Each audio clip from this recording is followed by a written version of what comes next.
What's up, y'all? Welcome to the Dungeon Master Experience. In this video, we're diving into the fantastic Dungeon Master Experience articles by Chris Perkins. He's one of the lead designers of Dungeons & Dragons. We'll explore his invaluable insights and advice to enhance your skills as a Dungeon Master and create unforgettable D&D experiences for your players.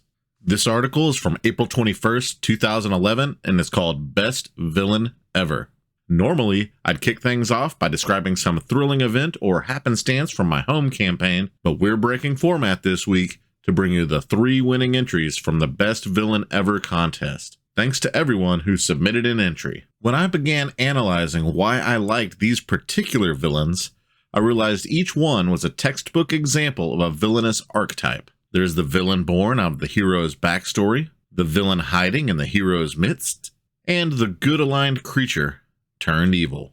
Many of the contest entries fell into one of these 3 classic archetypes, though there were other archetypes represented as well. The world-destroying supervillain, the vengeance-driven villain, and the benefactor-turned-villain, just to name a few.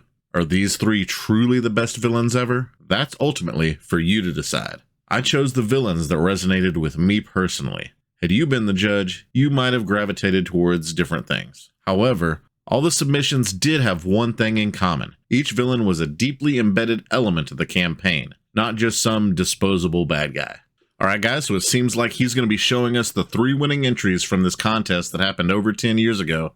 It's very exciting. We're going to get the big reveal. Hopefully nobody got spoiled before we reveal the winners, because I haven't been spoiled, so this is just like it happened yesterday. So let's get ready and check out these villains. By the way, just a reminder, I'm putting all of these videos where I'm reading the articles into a playlist on my channel. So if you just go to my channel, go to playlists, you can listen to all of them. So right now, this is actually the 10th one I've recorded, so we're going strong. And every time somebody hits the like button, that's telling me, personally, there's a person out there that enjoys these videos. And if you hit the like button, you're basically sending me a message that says, hey, keep making these videos. And I plan to. So let's carry on. Let's check out these villains. So to start off with, we have Dragon Blackstone, Warlock Knight of Vasa. Here's an example of a villain the heroes are expected to despise from the get-go. Dragon's deeds are directly responsible for the situation in which they find themselves, and their reasons for hating him are hard-coded into their backgrounds. I admire a dungeon master who can pit the heroes against a villain far too powerful for them,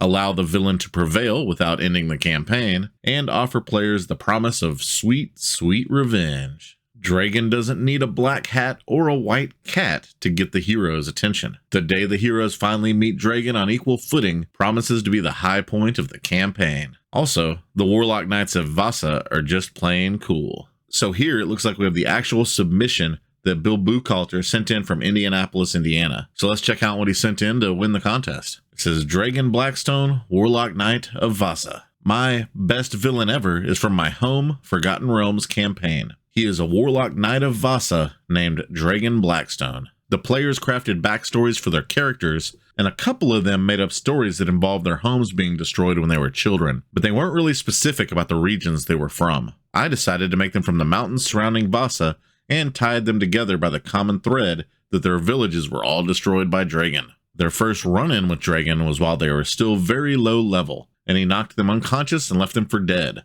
lying in the dirt. A wandering shaman, a new player joining the campaign, discovered them and healed their wounds. The shaman was also very familiar with Dragon. His tribe was constantly avoiding the Warlock Knights. My players will have many run-ins with Dragon's henchmen before they are powerful enough to get their revenge. The best twist of this campaign is that one of my players thought he'd be clever and not create a backstory for his character. He told me his character woke up in the mountains with amnesia and has no recollection of his past.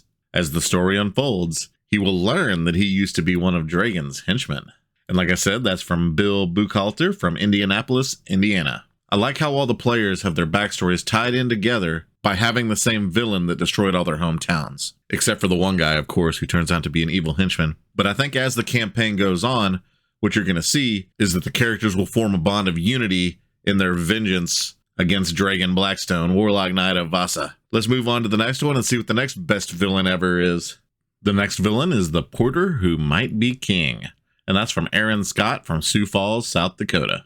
The best villain we ever had in-game was a hired porter for the party. He was a kind, wiry old man who shared fatherly advice and told great stories around the campfire. The party loved him, until one night when the party uncovered a powerful artifact they had retrieved from a lich and decided to camp outside the dungeon immediately afterwards.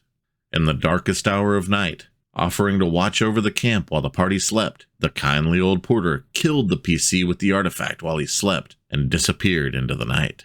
What they didn't know was that the old man was once a cruel king who had been dethroned at a younger age and now had a way to get back what once was his. Again, that's from Aaron Scott from Sioux Falls, South Dakota. That sounds like a pretty cool villain. I'm not sure how I feel about him taking out a PC in their sleep, especially with no heads up or warning that a decision that the players made could cause such an outcome. But regardless, let's see what Chris Perkins has to say about the porter who might be king. Curse, your sudden but inevitable betrayal. The villain who lurks among the heroes is a great premise. Difficult to pull off, but incredibly gratifying when executed well. No pun intended. Sometimes a betrayal comes out of left field, usually when the idea occurs to the DM late in the game. But I think this one was planned from the very start, and that's awesome. Bravo. I often tell new dungeon masters not to drink from the betrayal well too often. You can't have the NPCs betraying the heroes at every turn. It makes the player suspicious of everyone, best case scenario, or just plain angry, worst case scenario. I'm a big fan of the villain in our midst, but if your players have been stung in the past, it's wise to drop a few clues before the big reveal.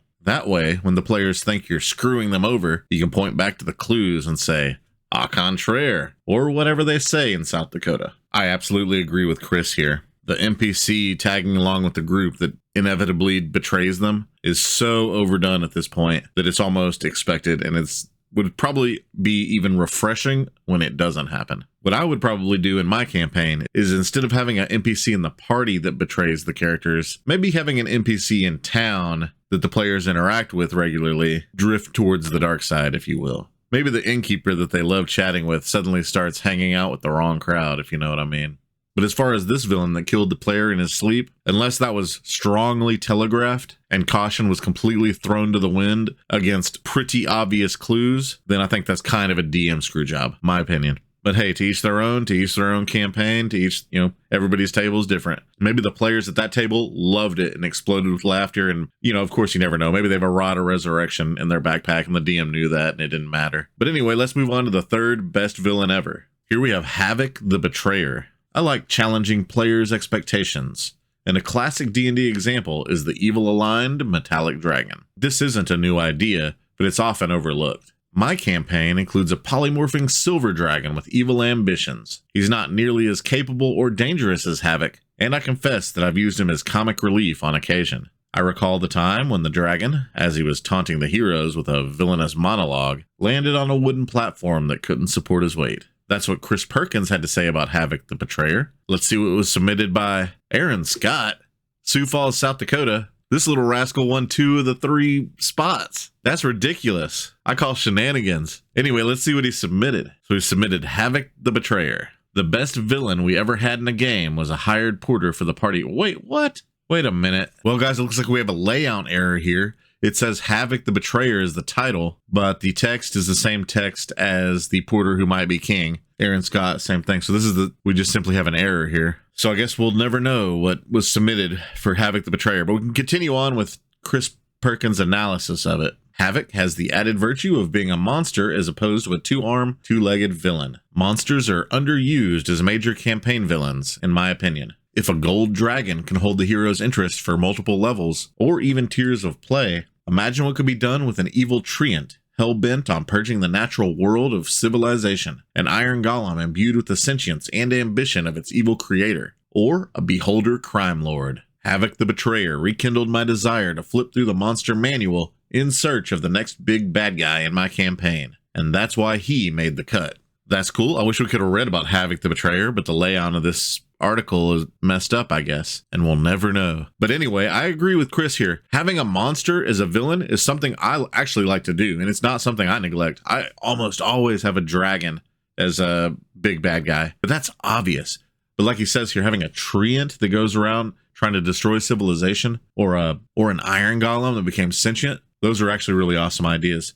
And I think I might actually do the treant one. That's so cool. Anyway, let's move on to Chris Perkins' lessons learned. Would I pilfer these villains for my own campaign? You bet. A campaign can never have enough good villains. I truly believe that. Aside from their admirable characteristics, the Best Villain Ever contest winners remind me of 3 important things. Villains, even smart ones, make mistakes. Sometimes that includes not killing the heroes when they have the chance. Not every villain needs a world-shaking agenda to be cool, and villains come in all shapes and sizes. It's a bit of a digression, but Borax, one of our community members, has some wonderful Dungeon Master advice embedded in his forum signature, which I'm paraphrasing here. Dangle lots of plot hooks in front of your players. Anything they do not bite can come back to bite them later. I think the same advice applies to campaign villains. You never know which villains will rattle the players' cages, so the trick is to keep inventing new ones. Until the next encounter. So there we have it. There's 3 really cool villains. And in fact, my favorite is probably the one that we didn't even have the text for, which is the gold dragon turned evil. I like the idea of finding a really good creature in the monster manual and maybe making it evil. What if you had an evil fallen angel, or like I said earlier in here, an evil treant, or some sort of merfolk king or something like that? It actually jogs the imagination just to think of it. All you have to do is give them a goal in the world and then a couple of character quirks, and you got a really good villain to run with. But anyway, thanks for watching the video to the end. See ya.